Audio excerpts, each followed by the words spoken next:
हाँ भाई, तो तुम सब में से होमवर्क किसने नहीं किया? मैंने। पप्पू, होमवर्क क्यों नहीं किया? सर लाइट नहीं थी। तो मोमबत्ती जला लेते।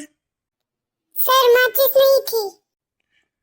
तो माचिस क्यों नहीं थी? सर पूजा में पड़ी थी। तो जाके ले आते। नहाया नहीं था। क्यों नहीं नहाए थे? पानी नहीं था। पानी क्यों नहीं था? सर मोटर नहीं चल रही थी। मोटर क्यों नहीं चल रही थी?